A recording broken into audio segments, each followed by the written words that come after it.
Along with updated miniatures, we often get updated base sizes as well in Warhammer 40K. Let's talk about how it can impact folks both in modelling and on the tabletop, and is it considered to be bad form to be using bases with the wrong size?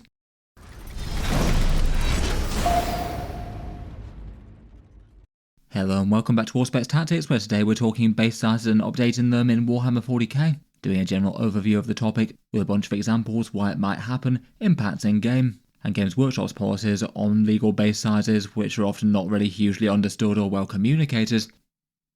Games Workshop over the years tend to gradually update their miniature ranges. Eventually everything gets updated and replaced after a given number of years. Recently we had some of the oldest miniatures in Warhammer 40k getting updated with the warp spiders. Typically when this happens, it's usually to make the miniatures look cooler and more modern, or maybe to add in some extra options for the kit. And alongside new miniatures often comes a different size base to the ones that came before. Say maybe moving up from a 25mm base to a 28 or 32 one. And while it often happens when the miniature increases in size for the actual model that they sell for it, occasionally it's also happened for miniatures that they sold previously, and then one time when they reboxed them they decided to package them with bigger bases just due to the size of the miniature. So the sort of official base that Games Workshop sold with them increased in size even if the model didn't change. I think Games Workshop's motivation with these generally tends to be better framing of their miniatures. I think their idea is usually not to have huge amounts of the model overhanging the base, as I did feel like some of the 25mm bases perhaps felt a bit smaller and cramped for the models that they were on. It did vary quite a bit from miniature to miniature. I think it's primarily a looks and style thing. The vastly overhanging miniatures can also have sort of weird in-game impacts in, say, 10th edition. A lot of distance and measurement is measured from the base, but you might have models that physically extend far longer ahead compared with their base, like say this Bloodthirster on a big base here, and they have actually got some specific rule section for such miniatures, such as saying certain monsters can squeeze through narrow gaps provided they can be deployed at the end if their base can fit but their overhanging wings might not be able to. There's a huge amount of models in current 40k that overhang their bases a bit, but between looks and rules interactions I feel like that's maybe one of the motivations for updating them a bit as they go along.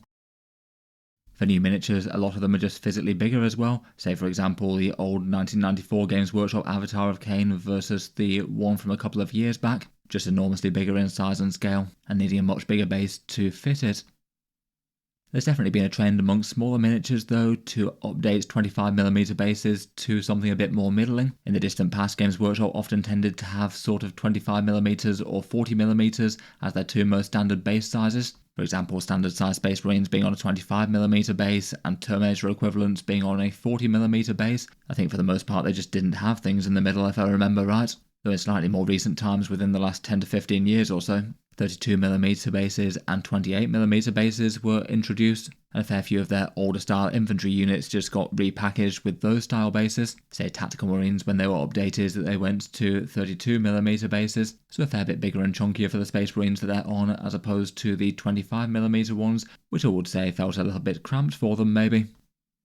I feel like the difference between 25mm versus 32mm bases is fairly noticeable. For some of the base updates though it's been kinda small, say for example the Eldari Guardians going from 25mm to 28 for the new ones. I'm certainly not saying that it doesn't fit them a bit better and maybe they didn't need the big 32 style ones, but if you have previous Guardians and no real desire to get the new ones which look a bit snazzier, but otherwise are just very similar models all around, it's perhaps a bit annoying to have them no longer on theoretically game legal bases by such a tiny amount that's very unlikely to change anything besides in some more extreme circumstances where literally every millimetre matters for a measurement.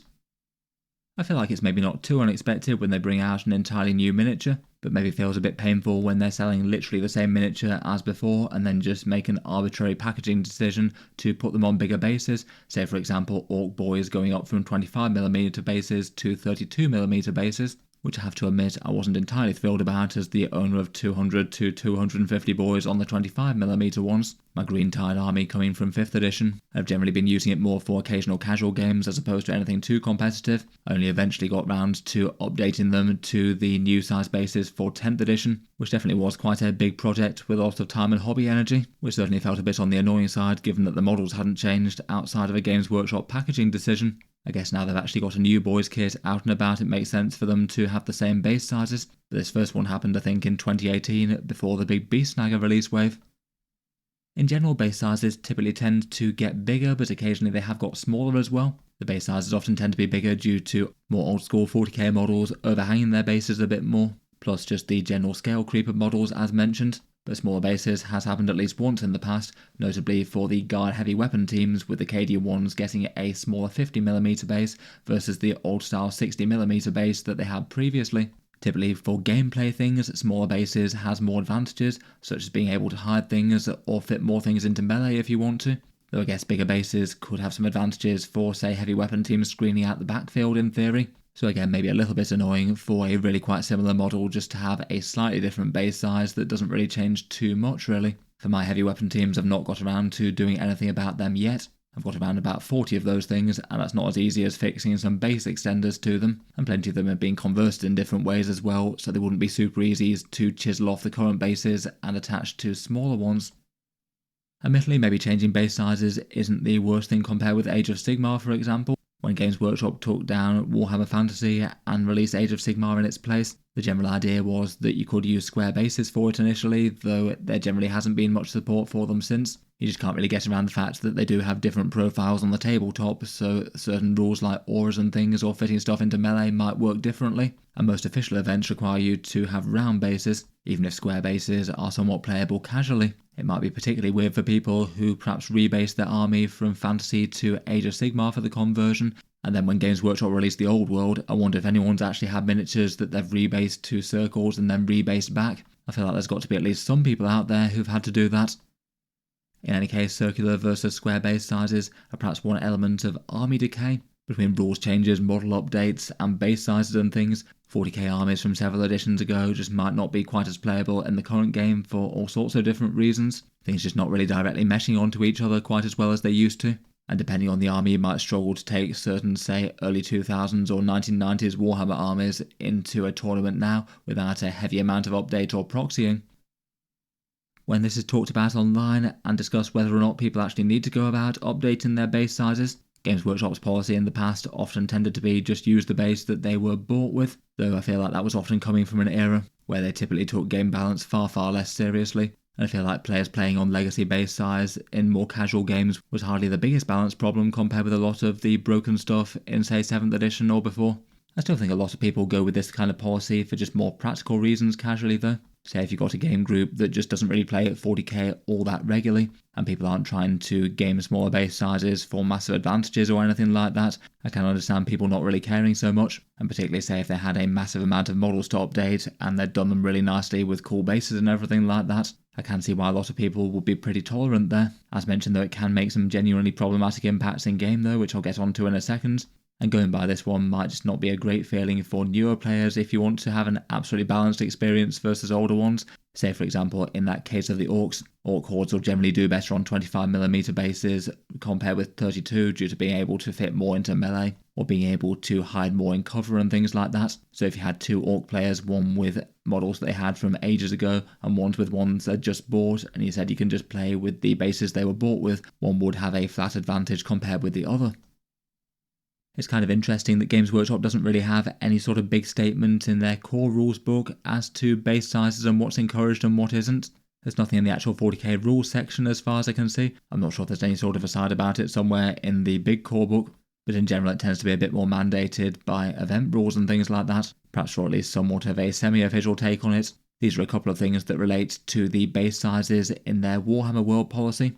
And basically their agenda seems to work out to be that it's alright to have slightly larger bases if you want to, but they typically forbid smaller size bases even if you happen to buy the models with those bases and then they've just updated them later. They also make the differentiation between different types of events. For grand tournament sort of events, they say that they'll have to be on the currently sold bases with the models, but for more narrative campaign events and things like that, they generally say that you can have some bigger bases if you'd like to, say if you put some thematic and diorama bases on them. And again, my presumption here would be that if you're not trying to abuse it for rules advantages, I still think that that will be looked upon with a very dim view. Also kind of interesting that they give you the timeline of when a month of the kit releases to change your bases around. I guess that's technically a possibility as a priority, but given the amount of years it took to update my Orcs, that wouldn't have had a huge amount of impact for me. If you were looking to upscale bases from smaller ones to bigger ones, generally the internet advice tends to be base extenders as opposed to actually trying to cut the miniature off the base, which does risk often damaging the feet for it and depends on what sort of glue you might have used. There's a fair few online places that tend to sell these around the world. It might depend a bit depending on your individual country though. I've tended to generally go through eBay in the UK in the past. Here's just one example of one that turned up with a quick search. These ones apparently are 3D printed base extenders, and it looks like they're designed to be pretty similar to the Games Workshop ones, with a nice slopey edge and everything like that. I have seen ones that have been made in plastic before for different sizes, and I've also used MDF rings as well, and they also work pretty well. They don't generally tend to have the slanty edge if you want the bases to look exactly the same as the Games Workshop style ones. I've seen a fair few people's armies that can maybe look a little bit scrappy in the interim when they're having the bases upgraded though. Often it's a bit easier if you just want to just stick your finished miniature onto the base, and then it takes a bit more time and effort to actually do the painting and the sort of surface texture effects to make it blend in with the original. And I feel like in the interim, until you get around to that, it does diminish the quality of the army that you're putting on the tabletop. But I feel like I've seen armies in that sort of half-finished state just for practical reasons, as you might not have enough time to get around to the entire thing, but you need to use the models quite soon for a game. Even using these can feel like a bit of a thankless task though, if you're quite happy with the way that your models and bases look already, and then Games Workshop just happens to release a new kit with kind of similar looking models but very slightly bigger bases. You're now faced with a sort of medium-sized hobby project to convert the previous ones, to make sure that you're not gaining some fractional advantages over the opponent, and hobby time that you could have dedicated towards other things, and might still not necessarily even look quite as good as the miniatures that you had before, depending on how well you managed to do the base extendery things and match up the base textures to the one that you'd done already. For another example out of my armies, I've got a fairly small tower force that's got a bunch of crisis suits. I certainly didn't want to replace the old school crisis suits I was using. I put a bit more time and effort into them compared with, say, the average guardsman or something, but I did want to keep them game legal and keep them as a functional army within the current edition of the game, so base extenders were the way to go for them for me. I was fairly happy with the end effect for them. I can't remember whether these were plastic ones or 3D printed ones, but basically put the original models onto the base extenders, cover them in glue and the texture surface to try and disguise the transition from the one base to the next, and then paint them up to try and blend them in a bit. It definitely does feel like a bit of hassle though for miniatures that you really want to keep looking good, and feels like a good amount more pressure to get it right, compared with miniatures that you might have put less effort into. If not updating though, as I've mentioned a few times, older style bases with smaller profiles definitely can have a bunch of impacts on game. It feels like a kind of similar issue to using legacy models that are smaller than the ones that are currently sold for them, as with the Avatar example or all sorts of other ones that you could mention for 40k. I feel like it's kind of understandable that the game is balanced around the models being on the base sizes that they are, as it can impact a few things. I'd say perhaps some of the biggest deals are trying to fit more models into melee, say for example Orc Hordes being able to fit a lot more 25mm bases into close combat versus 32s, and otherwise having smaller unit footprints, like say if you're desperately trying to hide a unit behind some line of sight blocking terrain and they can barely fit, being based on 25mm bases or 32s could be the difference between that. Or perhaps another common one could be fitting through narrow gaps for vehicles and monsters, or trying to find enough space for your units to deep strike. Again, with a big unit with a lot of big bases versus a lot of small bases, you could have some very different places where they might be able to set up credibly for deep strikes. In general, smaller bases do tend to be the advantage, but it can be the other way around occasionally. For big centerpiece models with aura abilities, if you give them an enormous scenic base, you should probably reduce the aura range that they have accordingly. Otherwise you might just be gaming a far bigger range to a whole chunk of your army. Or I guess if you're using a big base size for a lot of models, you might have a lot more room to screen and spread out and have more board control, as I guess could theoretically be the case with a bunch of heavy weapon teams in the backfield, even if it does feel like it's some give and take with them. I feel like in general, for opponents' purposes, probably the politest thing that you can do is get around to rebasing models that are on too small bases at some point, but I can absolutely understand why not everyone wants to jump to do that, between the painting and hobby effort, perhaps just not really using those units in 40k all that much, or just the general sense of buying the models and wanting to use the things as you bought them without having to do an annoying hobby project. Plus I guess the flip side of just slightly too big scenic bases for rule of cool and dioramas. With my own minis over the years, unless you're playing in very hyper-competitive tournaments, in my experience most people don't really generally tend to care that much about them, and quite a lot of the time, while there will be advantages to using one or the other, it maybe tends to be slightly specific circumstances, such as being able to hide or fit models in melee, and beyond that a lot of units could function fairly similarly with smaller or bigger bases. I feel like if you are using bases that could confer an advantage though, it's basically similar to using legacy style models. I think you should ideally highlight the wrong base size to your opponent's pre-game, just to make them aware that they should be a slight bit bigger and you'll try and not gain any advantages from them. That way they can help spot things if they think that you're accidentally doing something that you probably shouldn't be able to do with their current base size rules. But then above and beyond that, I feel like the onus should really be on you to make sure that you're not gaming advantages out of them. So say, for example, being mindful as to how many models you'd actually be able to fit into a pivotal close combat, and not maximally bunching up 25mm bases to fit in a really tight deep strike drop point, where the difference between that or 32mm bases could be the difference between setting up there or not. As with using smaller models from previous editions, I feel like the main focus just needs to be not gaining advantages from it, and provided you're making effort to do that, most people tend to be at least fairly chill in my experience. If you're using the miniatures in game really regularly, it could be worth just getting around to eventually updating them, particularly given base extenders are at least fairly accessible and not the hardest to use as well though. In any case though, I'll certainly be interested to hear your thoughts. Have your armies been affected by Games Workshop changing up base sizes over the years? And if so, have you chosen to deal with it? Have you been updating your bases? And if so, how much of a chore have you found it? Feel free to subscribe to Auspex Tactics if you'd like to see more like this. I'll certainly keep the regular 40k videos coming with new ones out just about every day. Finally, if you have been enjoying all the videos on the channel, I would just like to mention that Auspex Tactics does have a Patreon page as well, and you can find that linked in the video description if you'd like to help support and keep these coming.